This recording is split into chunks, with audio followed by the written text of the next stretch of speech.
ìbí máa wọlé máa rọra kó àṣẹ òní ọpẹ́ ló kúkú yẹlẹ́dùà tó kà ọ́ mẹ́ta láàyè tó ń ṣẹ̀mí nínú ayé Abdulkadir Adébáyọ̀ ọmọ Àwòdì mo ní ìmọ̀ba ìyọ̀pọ̀ tún lẹ́kọ̀ọ́ sí lọ́jọ́ tòní okú oríire ọkọ Khadija ṣé bí wọ́n ní bàbá Abdullah ìwọ náà ní bàbá mi ná ìwọ ní bàbá mi dà mo ní gbogbo 9th of September lójọjọ́ ìsàmì tó délé ayé ọdún èyí ò ní jáṣe mọ́ ó ṣèmí nínú ọlá ó ṣèmí nínú owó ó ṣèmí nínú ọrọ̀ ó ṣèmí nínú àlàáfíà tó jò tẹ̀rùn ilé alákàn kì í gbẹ ó ní wọ́wọ́ tì nílé ayé ó ti wá ṣọdún èyí náà ó ṣèmí nínú ọlá ńlá àtìdẹ́ra elédùà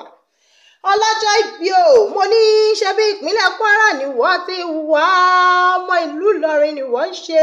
ìwọ lọmọ Òdìmọ́dé Ìrẹsà ọmọ Kájọlà láwòdì bárí aláàárọ̀ Ìrẹsà ọmọ bàbá dúdú ètè ẹ̀kọ́rọ̀ Ìrẹsà ní bàbá Ògúnwòye ọmọ jù ń gbò àṣà ọmọ pẹ́pẹ́pẹ́ ẹ̀rọ pẹ́pẹ́pẹ́ fèlìsẹ́pọ̀ níbi Ìrẹsà nínú Ìrẹsà dúdú lẹ́gbọ́n pupa làbúrò mo ní ìwọ lọmọ pẹ́ ní mẹ́sàn-án ọ̀tọ̀ọ̀tọ̀ tí ń bẹ nígbà Ìrẹsà afẹ́fẹ́ wọ́ méjì ó kéje ẹ̀fúfìlẹ̀lẹ̀ wọ́ méjì ó karùn-ún márùn-ún tó kù ní fojoojúmọ́ ṣọba lóore ọ̀kan ń fọ́ba lọ́wọ́ ìgbálẹ̀ ọ̀kan ń fọ́ba lẹ́kọ̀ọ́ tó fi ń jẹ́ṣu ọ̀kan ń sọ ẹyin tó dùn bí oyin sọ́ba lẹ́nu ọ̀kan tó kù lè kúrọ̀ tí wọ́n fi ń rẹ̀ mọ́ lẹ́kún nílẹ̀ Ìrẹsà mo ní o ti ṣọdún èyí náà ó ṣẹ̀mí nínú ọlá ńlá àtìdẹ́ra elédùà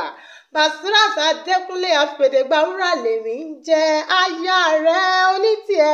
àyànfẹ́ rẹ ní bí ọkàn rẹ Khadija Àwòdì lórí kí n kí o fún ayẹyẹ ọjọ́ òní ó ní happy birthday to you long life and prosperity ó ní dàwátì lọ́lá elédùà.